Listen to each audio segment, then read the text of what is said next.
नमस्ते दोस्तों, आज की ताजा खबरें जो आपको चौंका देंगी, जो बदल रही है देश का चेहरा।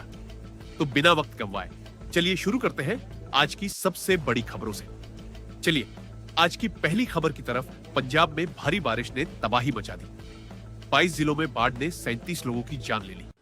गुरदासपुर, अमृतसर और फिरोजपुर सबसे ज्यादा प्रभावित। यमुना का जलस्तर दिल्ली में 207.33 मीटर तक पहुंचा।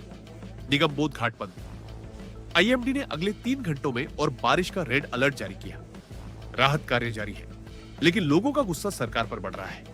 क्या सरकार इस संकट से निपट पाएगी? है ना, चलिए अगले खबर की तरफ। है ना, एसएससी सीजीएल 2025 की तारीखें घोषित। एसएससी सीजीएल 2025 के लिए बड़ी खबर। टियर 1 परीक्षा 12 से 26 सितंबर तक होगी। सिटी स्लिप्स भी जारी हो चुकी है। लाखों छात्र जो सरकारी नौकरी की तैयारी कर रहे हैं, उनके लिए यह सुनहरा मौका है। सामान्य जागरूकता के लिए दैनिक करंट अफेयर्स पढ़ना जरूरी है। कोचिंग सेंटर और ऑनलाइन प्लेटफॉर्म अब पूरे जोश में है। क्या आप भी इस दौड़ में शामिल हैं? चलिए अगले खबर की तरफ। दिल की सेहत में गर्दन का रोल। एक नई स्टडी ने खुलासा किया कि गर्दन का आकार आपके दिल की सेहत और डायबिटीज के खतरे को बता सकता है। ज्यादा मोटी गर्दन वाले लोगों में हृदय रोग का जोखिम अधिक। डॉक्टर्स का कहना है कि यह एक आसान संकेतक है जो नियमित जांच में इस्तेमाल हो सकता है। लाइफस्टाइल में बदलाव और जल्दी डायग्नोसिस से इसे नियंत्रित किया जा सकता है। क्या आपने इस पर ध्यान दिया? चलिए अगली खबर की तरफ। है ना, क्या कविता का बीआरएस से इस्तीफा। तेलंगाना में सियासी ड्रामा।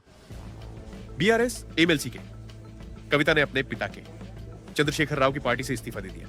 उनका कहना है कि पार्टी ने असहमति को दबाया और मूल्यों से समझौता किया। कविता को पार्टी विरोधी गतिविधियों के लिए निलंबित किया गया था। बिहार चुनाव से पहले यह बीआरएस के लिए बड़ा झटका है। क्या यह पार्टी के लिए नई मुश्किलें खड़ी करेगा? चलिए अगले खबर की तरफ। है ना, महिला सुरक्षा पर टीएमसी का बीजेपी पर हमला। तृणमूल कांग्रेस ने बीजेपी पर महिला सुरक्षा को लेकर तीखा हमला बोला। टीएमसी ने एक्स पोस्ट में कहा, उन्नाव से हाथरस तक बीजेपी का रिकॉर्ड शर्मनाक है। यह बयान पीएम मोदी के बंगाल में महिला सुरक्षा पर सवालों के जवाब में आया। टीएमसी ने मणिपुर मुद्दे पर भी जवाब मांगा। क्या यह सियासी मुद्दा चुनाव में गेम बदलेगा? चलिए अगले खबर की तरफ। भारत ने पाकिस्तान आयात पर लगाई रोक। भारत ने पाकिस्तान से प्रत्यक्ष और अप्रत्यक्ष आयात पर पूरी तरह रोक लगा दी। यह फैसला पहलगाम आतंकी हमले के बाद आया, जिसमें 26 नागरिकों की जान गई। सरकार ने डाक संबंध भी निलंबित किए और पाकिस्तानी जहाजों को बंदरगाहों में रुकने से मना किया। क्या यह दोनों देशों के बीच तनाव को और बढ़ाएगा? चलिए अगले खबर की तरफ। Madras professor times of AI list में आईआईटी मद्रास के प्रोफेसर मितेश खापड़ा को टाइम्स ऑफ एआई 2025 लिस्ट में शामिल किया गया। उनका AI for Bharat project startups, courts और किसानों के लिए ओपन सोर्स डेटा सेट देता है। सैम ओल्टमैन और एलन मस्क जैसे वैश्विक एआई लीडर्स के साथ उनका नाम गर्व का पल है। क्या यह भारत के एआई भविष्य को आकार देगा? चलिए अगले खबर की तरफ। केरल बना पहला डिजिटल साक्षर राज्य। केरल ने एक और रिकॉर्ड बनाया। ये भारत का पहला पूरी तरह डिजिटल साक्षर राज्य बन गया। हर नागरिक को डिजिटल स्किल्स सिखाने का मिशन पूरा हुआ। राज्य सरकार का यह प्रयास शिक्षा और नौकरी के अवसरों के लिए गेम चेंजर है। क्या अन्य राज्य इससे प्रेरणा लेंगे? चलिए अगले खबर की तरफ। लव एंड वॉर की शूटिंग शुरू। संजय लीला भंसाली की फिल्म लव एंड वॉर की शूटिंग इटली में शुरू हो गई। रणबीर कपूर और विक्की कौशल के बीच तीखा फाइट सीन फिल्माया जा रहा है। फैंस आलिया भट्ट के साथ इस मेगा ड्रामा का बेसब्री से इंतजार कर रहे हैं। क्या यह भंसाली का अगला मास्टरपीस होगा? चलिए अगले खबर की तरफ। है ना, पर टीएमसी का बीजेपी पर हमला। टीएमसी ने बीजेपी पर युवा बेरोजगारी के मुद्दे पर तीखा हमला बोला। उनका कहना है, नीट स्कैम और 45% बेरोजगारी बीजेपी का राष्ट्रीय तोहफा है।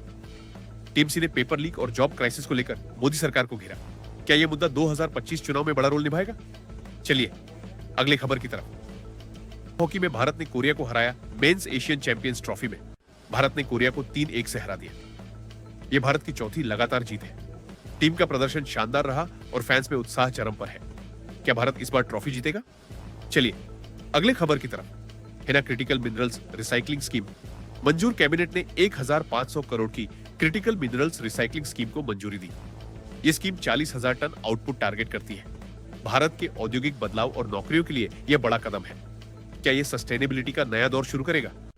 चलिए अगले खबर की तरफ। दिल्ली हाईकोर्ट में जजों की कमी। दिल्ली हाईकोर्ट ने जजों की भारी कमी पर चिंता जताई। कोर्ट का कहना है कि यह कमी रोजाना केस हैंडल करने में बड़ी रुकावट है। यह न्यायिक सिस्टम के लिए बड़ा चैलेंज है। क्या इसका जल्द समाधान निकलेगा? चलिए अगली खबर की तरफ। शहनाज गिल की फिल्म स्थगित। पंजाब बाढ़ के कारण शहनाज गिल की फिल्म एक कुड़ी की रिलीज स्थगित हो गई। नई तारीख जल्द घोषित होगी। फैंस निराश है, लेकिन शहनाज ने बाढ़ पीड़ितों के लिए समर्थन दिखाया। क्या यह फिल्म बॉक्स ऑफिस पर धमाल मचाएगी? अगले खबर की तरफ, है ना?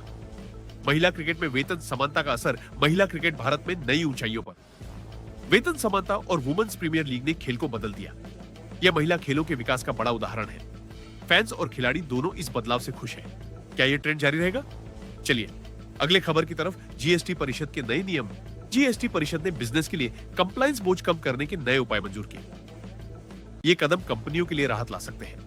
उपभोक्ताओं को भी कम जीएसटी दरों का लाभ मिलेगा। क्या यह अर्थव्यवस्था को बूस्ट करेगा? चलिए अगले खबर की तरफ। राष्ट्रीय अंतरिक्ष दिवस 2025 उत्सव। भारत ने राष्ट्रीय अंतरिक्ष दिवस 2025 धूमधाम से मनाया। पीएम मोदी ने इसरो के वैज्ञानिकों और युवाओं को सलाम किया। यूपी स्कूलों में नए एनसीईआरटी मॉड्यूल के साथ उत्सव हुआ। क्या भारत 2040 तक चांद से विकसित भारत का सपना पूरा करेगा? चलिए अगले खबर की तरफ, है ना? तमिलनाडु में दलित अधिकारी का अपमान। तमिलनाडु के विल्लुपुरम जिले में एक दलित म्युनिसिपल अधिकारी के अपमान का वीडियो वायरल हुआ। अधिकारी को डीएम के काउंसिलर के सामने झुकने को मजबूर किया गया। यह घटना सियासी विवाद का कारण बन गई। क्या इस पर सख्त कार्रवाई होगी? चलिए अगले खबर की तरफ। महाराष्ट्र में काम के घंटे बढ़े। महाराष्ट्र सरकार ने प्राइवेट सेक्टर में रोजाना काम के घंटे 9 से 10 करने का प्रस्ताव दिया। यह संशोधन कर्मचारियों और बिजनेस के लिए बड़ा बदलाव ला सकता है। यूनियनों ने इसका विरोध शुरू कर दिया है। क्या यह कर्मचारियों के लिए मुश्किल बनेगा? चलिए अगले खबर की तरफ, है ना? पीएम मोदी ने सेमीकंडक्टर इंडस्ट्री को बढ़ावा दिया। सेमिकॉन इंडिया 2025 में पीएम मोदी ने कहा कि भारत ग्लोबल सेमीकंडक्टर मार्केट में बड़ा हिस्सा लेगा। इंडिया सेमीकंडक्टर मिशन के 3 साल के प्रोग्रेस को हाईलाइट किया गया। क्या यह भारत के टेक भविष्य का गेम चेंजर होगा? लाइक सब्सक्राइब जरूर करेगा।